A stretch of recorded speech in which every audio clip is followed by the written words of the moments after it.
তো চলে আসলাম আমরা কম্পিউটার স্ক্রিনে। Target breakdown score 70 within 1 month or 30 days।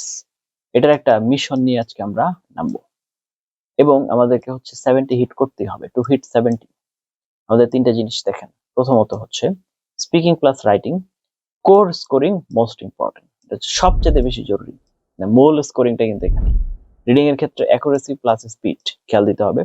Listening এর ক্ষেত্রে sharp attention plus note taking, এগুলো হচ্ছে গুরুত্বপূর্ণ বিষয়। Okay, now focus rules. Master high weight task, survive low weight task. কিছু কোয়েশ্চেন টাইপস আছে, যেমন ধরেন ইমেজ ডেসক্রাইব, হিউজ পরিমাণ মার্ক, এখানে আমাকে ভালো করতেই হবে যদি আমি 70 হিট করতে চাই। যেমন আনসার শর্ট কোয়েশ্চেন, এইখানে আমি কোন রকম সার্ভাইভ করতে পারলেই হবে, এখানে আমাদের আর কিছু দরকার হবে না। We don't need anything else. Okay, 30 day study প্ল্যানের ক্ষেত্রে 3 phases হবে, 3টা ফেজ হবে। ফেজ 1 কি হবে? Day 1 to 10 build foundation. হ্যাঁ, আমরা হচ্ছে মূলত শুরু থেকে যে কাজগুলো শুরু করব। ডেইলি রুটিন 3 to 4 আওয়ার্স হতে হবে। বেটার হয় আপনি যদি এটাকে 5 ঘন্টা করতে পারেন, 5 আওয়ার্স করতে পারেন, 3 to 4 আওয়ার্স। তো বললাম মিনিমাম, বেয়ার মিনিমাম এটা মিনিমাম 5 ঘন্টা করতে হবে।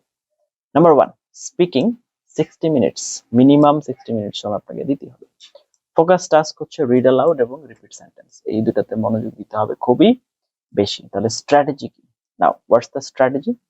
ক্লিয়ার প্রনাউন্সিয়েশন, নো পজ, বড় জোর 2 সেকেন্ড পজ দিতে পারেন max, not more than that. Pause না দিলে ভালো হয়, দিলে সর্বোচ্চ 2 সেকেন্ড। তাহলে এক্সাম্পল কি দেখেন, রিড অ্যালাউড ক্ষেত্রে technology has changed the way people communicate. Technology totally মানুষকে চেঞ্জ করে ফেলেছে যেভাবে মানুষ কমিউনিকেট করে। Speak technology clear stress, natural pace, no rushing. Repeat sentence. The meeting has been postponed until next week. তাহলে trick কি? Trick হচ্ছে remember keywords, meeting, postponed, next week. মূল বিষয় হচ্ছে এগুলো খেয়াল রাখতে হবে। ওকে, রাখলাম। Writing 45 minutes. ফোকাস কোথায়? সামারাইজ রিটেন টেক্সট এবং হচ্ছে এসে, কারণ এই দুইটাই তো কোশ্চেন টাইপ আপনার, তাই না, রাইটিং এর ক্ষেত্রে। তাহলে সামারির ক্ষেত্রে টেক্সট কি বলতেছে? Many students prefer online learning because it is flexible. Answer 1 কি হবে? Online learning is preferred by many students due to its flexibility. তাহলে ইজি টেকনিক কি? সিম্পল প্লাস পাওয়ারফুল, যেটা সেটা হচ্ছে টপিক কি? Do you think technology improves education? Okay, তাহলে structure কি হবে? এস এর ক্ষেত্রে প্রথমে ইন্ট্রো হবে, 2 বডি প্যারাগ্রাফস হবে এবং কনক্লুশন হবে। তাহলে স্যাম্পল ইন্ট্রো কি হবে চলুন দেখি। Technology has significantly transformed education by making learning more accessible and interactive. Accessible মানে হচ্ছে আমরা সবাই এখানে অ্যাক্সেস করতে পারছি। যেখানে আগে অনেক ভালো ভালো স্কুল এবং ভালো ভালো কলেজে সবাই কিন্তু যেতে পারতো না, তাদের কিন্তু অনেক খরচ বেয়ার করতে হতো বা সেখানে চান্স পেতো না, বাসা থেকে অনেক দূর, বা মনে করেন গরিব হওয়ার কারণে যেতে পারতো না, এই ধরনের অনেক ইস্যু ছিল। কিন্তু এখন কিন্তু অনলাইন হওয়ার কারণে আমরা অনেক কিছুতেই সহজে অ্যাক্সেস করতে পারছি। আর ইন্টারঅ্যাক্টিভ হচ্ছে ক্লাসে দেখা যায় 200-250 ছাত্র বা 100 ছাত্র থাকলে টিচার কাকে কতক্ষণ সময় দিবে। কিন্তু অনলাইনের ক্ষেত্রে আমরা হচ্ছে কি করতে পারি? আমরা কোয়েশ্চেন লিখে দিতে পারি, অনেক সময় হচ্ছে মেইল করতে পারি, টেক্সট করতে পারি, বা প্রশ্ন করলে সেটার আনসার দেওয়ার চেষ্টা করা হয়, বা আনসার করার জন্য আলাদা লোক থাকে, এই ধরনের বিষয় আসলে থাকে। তো number 3 reading 45 minutes. Focus fill in the blanks. Trick হচ্ছে গ্রামার প্লাস কলোকেশন। ওকে, তাহলে এক্সাম্পল কি? She is interested in learning English. তাহলে গ্রামার কলোকেশন, ইন্টারেস্টেড ইন মানে হচ্ছে আগ্রহী, এটা বোঝায় আর কি। তো সেক্ষেত্রে এই ক্ষেত্রে আমরা এটা ব্যবহার করতে পারি। তো লিসনিং 45 মিনিটস। ফোকাস কোথায়? Write from dictation, most important, সবচাইতে গুরুত্বপূর্ণ question type. Education plays a vital role in society. Right exactly, no spelling mistakes, কোনো ধরনের স্পেলিং মিস্টেক ছাড়া লেখার চেষ্টা করুন। ফেজ 2 কি? Date 11 to 20 skill boost plus templates. Add advanced task, speaking, describe, image.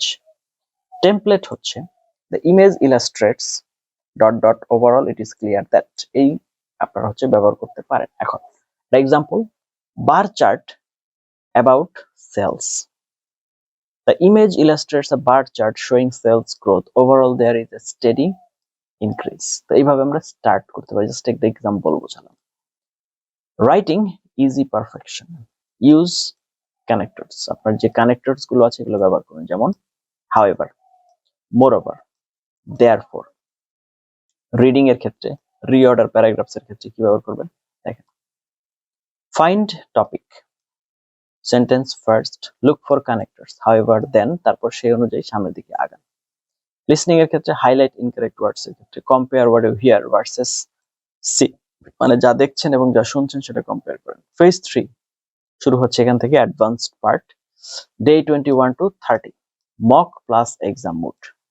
Daily routine 4 to 5 hours, এখানে কিন্তু আপনার 6 ঘন্টা করা উচিত minimum. Full mock test every 2 days, প্রতি 2 দিন একটা করে full mock test. Simulate real exam, এটা সম্পর্কে আপনাকে আরো বেশি আগ্রহী করে তুলবে। এরর অ্যানালাইসিস, হ্যাঁ, মোস্ট ইম্পর্টেন্ট। এখানে কি কি কাজ করবেন, why did I lose marks, আমি কেন মার্ক হারাচ্ছি বা কোন জায়গায় ভুল হওয়ার জন্য আমি মার্ক হারাচ্ছি সেটা খুঁজে বের করার চেষ্টা করতে হবে।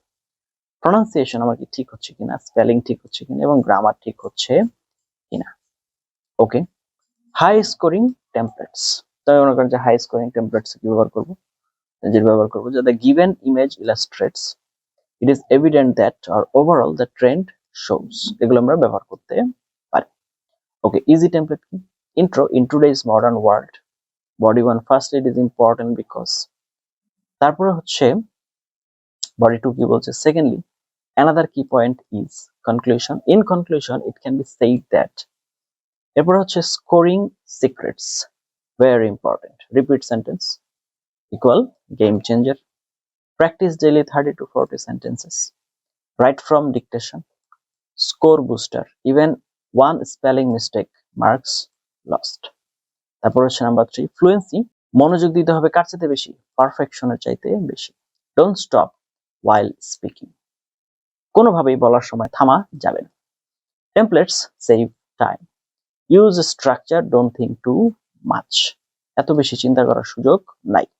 তাহলে ডেইলি চেকলিস্ট কি, 20 read aloud, 30 repeat sentence, 2 essays, 5 summaries, 20 reading blanks and হচ্ছে 20 ডিকটেশনস, এইগুলো হচ্ছে আপনাকে প্র্যাকটিস করতে হবে। তো ফাইনাল রিয়ালিটি চেক কিভাবে করবেন, আমি যেটা করব সেটা হচ্ছে প্র্যাকটিস ডেইলি 3 to 5 আওয়ার্স প্রতিদিন, focus on repeat sentence plus dictation, use templates smartly, score 70 is very achievable in 1 month। তো এই টার্গেটকে মাথায় রেখে আমাকে আগাতে হবে এবং হচ্ছে সম্পূর্ণ চেষ্টা করে যেতে হবে। এখন আপনি যদি চেষ্টা না করেন, আপনি যদি হচ্ছে পরিশ্রম করতে না চান, তাহলে তো আর পসিবল না। পরিশ্রম করতে হবে, চেষ্টা করতে হবে, আপনাকে সঠিক নিয়ম কানুন ফলো করতে হবে, তাহলে আপনি অবশ্যই পারবেন, এখানে সন্দেহের কোনো অবকাশ নেই।